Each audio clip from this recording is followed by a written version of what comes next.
In this video, we're going to take a look at an application of options trading.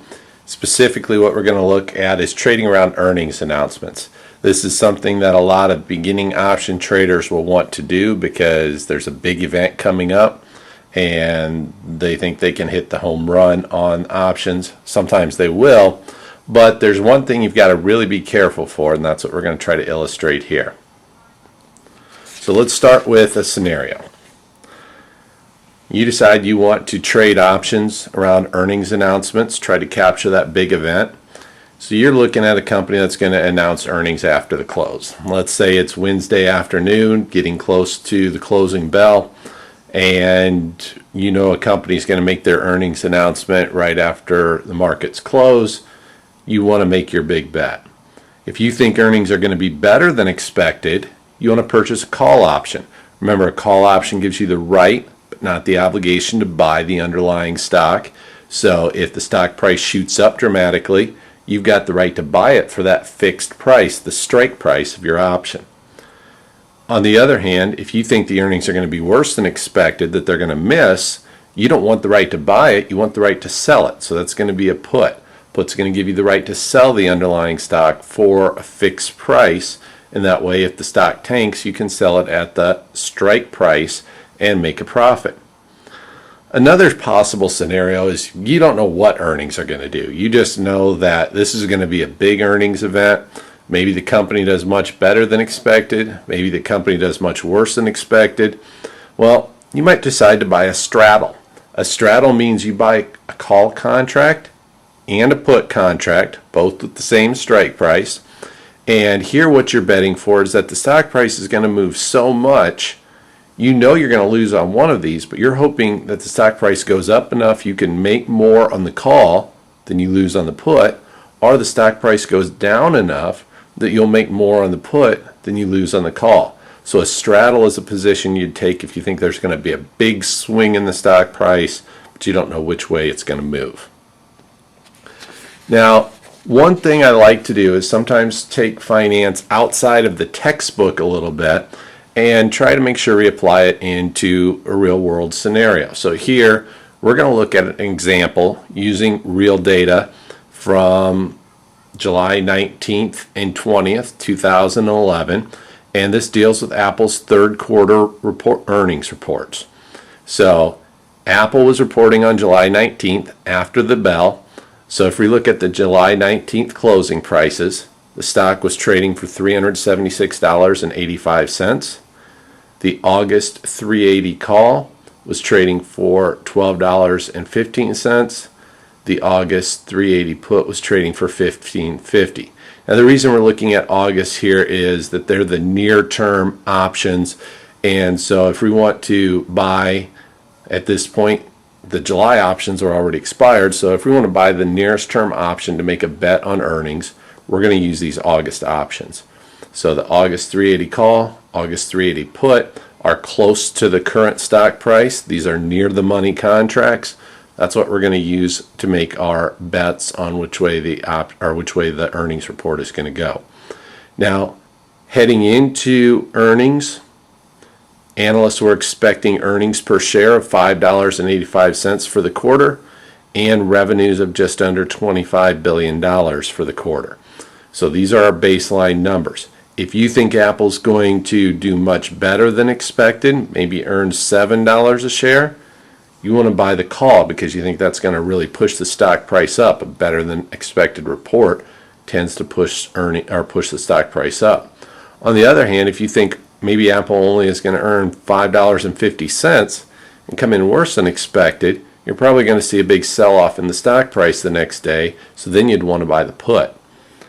If you don't know which way Apple's going to go, you think that this is going to be a big earnings event, maybe much better than expected, maybe much worse than expected, you might decide buy them both, buy the call and put, and hope one of these turns into enough of a home run to offset the other. So now let's look at kind of a prediction. What do we think might happen? In order to start this, we have to go back to the idea of what determines the value of an option. Option prices are a function of the current stock price, the strike price, the risk-free rate of interest, time to expiration, and the underlying volatility of the stock. Now, at any given point in time, we know 4 of those 5 variables. We know what the current stock price is. In our example, heading into the close, it was $376.85. We know the strike price. In our example, that was a $380 strike price. The risk-free rate, we know. Now, I'm going to use a 1% risk-free rate in this example. In reality, it's probably closer to 0% right now. During the time I'm recording this, we're at exceptionally low short-term interest rates, but it's not going to make a big difference in our analysis, so I just picked 1%. Time to expiration, going into the July 19th close, right before the earnings announcement, when we need to establish our position, there were 31 trading days remaining. And so the one missing variable we don't know is the implied volatility. What are investors assuming is the volatility? However, if we look at the option prices, which we do know, we know the July 380 call is trading for $12.15. The August 380 call for $12.15, and the August 380 put is trading for $15.50. So we know the prices of those options. We know the time, the risk-free rate, current stock price. We know the strike price. We can go ahead and calculate the implied volatility using the Black-Scholes option pricing model.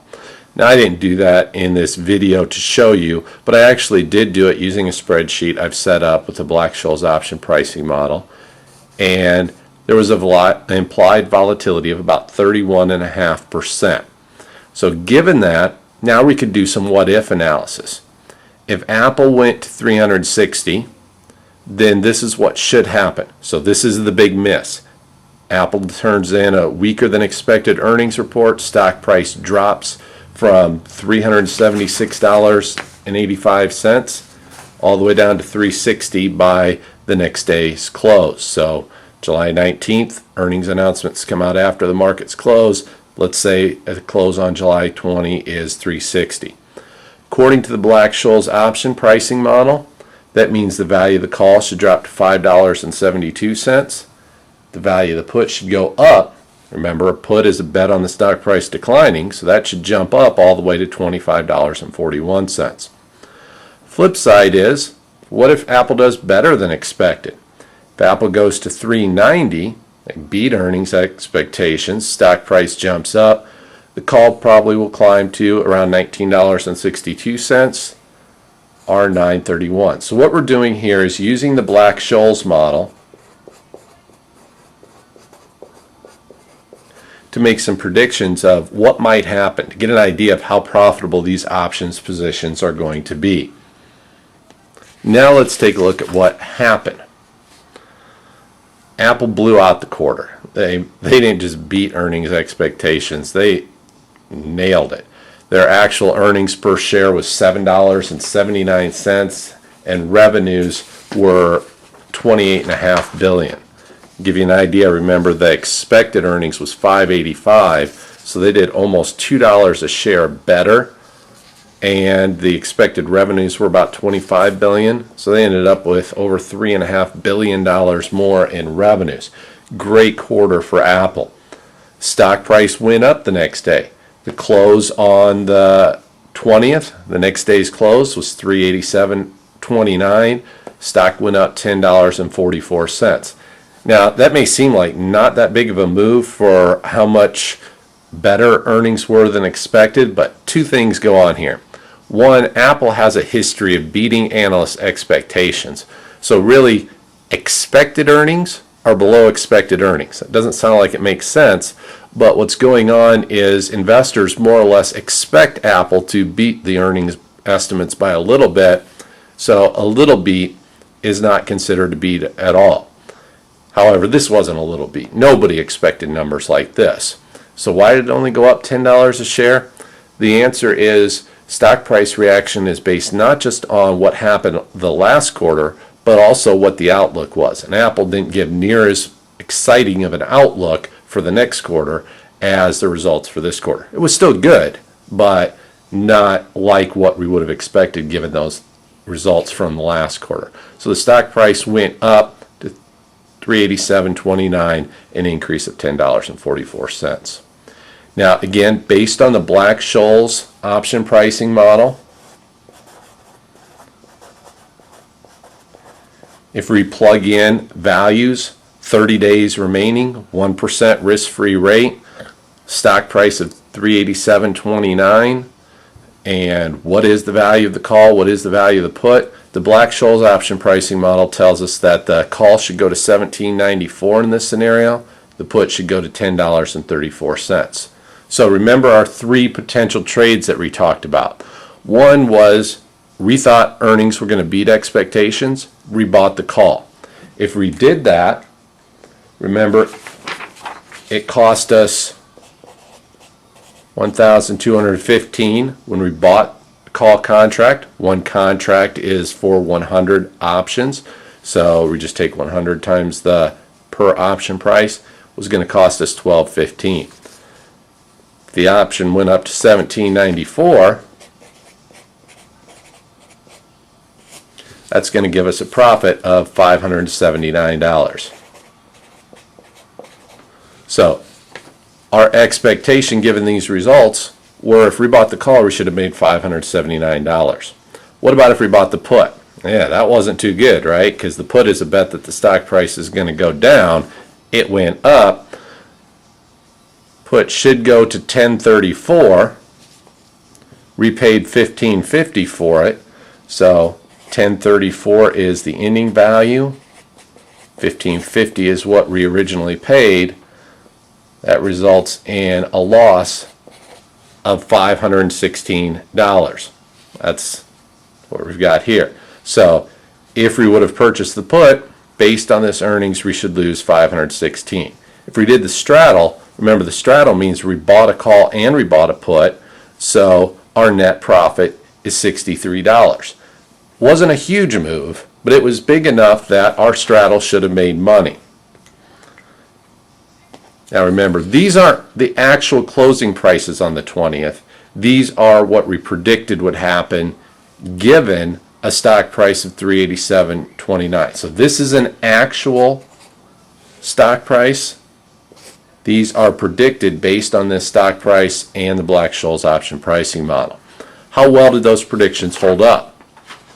Well, here's what actually happened. The 380 call went to $14.35. Wait a minute, we said it was supposed to go to $17.94. Why did it only go to $14.35? And the put went to $7.30. We thought it was going to go to $10.34. Is the Black-Scholes option pricing model that screwed up? Doesn't seem like it. It's one of the more famous contributions in finance. It shouldn't be that far off. But let's look at what actually happened. We anticipated that if Apple stock price went to $387.29, which it did, we should have made $579. We actually only made $220. If we bought the put, we were predicting we'd take a loss of $516. We lost $820. And our straddle, which we thought would be profitable, actually turned out to cost us $600. So obviously something screwed up here. The Black-Scholes option pricing model seems to have really messed us up, and trying to implement this trading around earnings has not worked out as well as planned. So what went wrong? Well, it wasn't the Black-Scholes option pricing model that went wrong. It was we weren't really thinking. Remember, one of the key factors that drives option prices is volatility. Volatility is kind of how much unpredictability is there in the stock price. How much is the stock price going to bounce around? Well, prior to earnings, implied volatility is high. Investors don't know what's going to happen, just like we didn't know what was going to happen. So everybody is building in a high volatility. After earnings, that volatility is going to decline. Now we know more information. There's less unpredictability, so the implied volatility declines. Looking at the Black-Scholes option pricing model and calculating implied volatility, this is exactly what happened. The implied volatility dropped from about 31.5% prior to earnings to 24% right after earnings. What that means is that drop in implied volatility is going to hurt the value of the call and the value of the put, and that's why we did much worse than we anticipated. So if you're trading options and you get the idea, well, there's a big event coming up, you have to remember, everybody knows there's a big event coming up. So prior to that event, you're going to have higher implied volatility. Your options are going to be more expensive. After the big event, that implied volatility is going to come down. Your options are going to be cheaper. Doesn't mean you can't make money by buying calls or buying puts prior to an earnings announcement. It just means that you're going to have a lot higher target to hit because that implied volatility is going to move against you. So buying call options, buying put options, buying straddles right before earnings expectations is a lot tougher game than it looks like, because you already have that strike against you when you know implied volatility is going to decline. What you might want to do, and I'm not advocating this as a strategy to use all the time, but to work this in your favor, you can sell options right before earnings announcements. Now, the advantage in our scenario here, if you would have just sold the call, you would have still lost this 220. If you would have sold the put, remember, these were profits on buying, so if you sell them, you've got to flip the signs around. If you sold the put, you would have made $820. If you sold the straddle, you would have ended up making $600. So sometimes you'll see people end up selling options prior to earnings expectations or some other big event, like maybe an FDA announcement for a pharmaceutical company, anything along those lines that can have a big movement in the stock price. And the reason they sell those options is they know that implied volatility is going to decline. So if the big event is not quite as big or important as people thought it might have been, they might make a big profit on their options. This gives you just a little example of some of the things you have to think about when trading options. It's not just about what the stock price is going to do, it's also what volatility is going to do that's going to impact your profits or losses on your trade. Hope this video has helped. Thank you.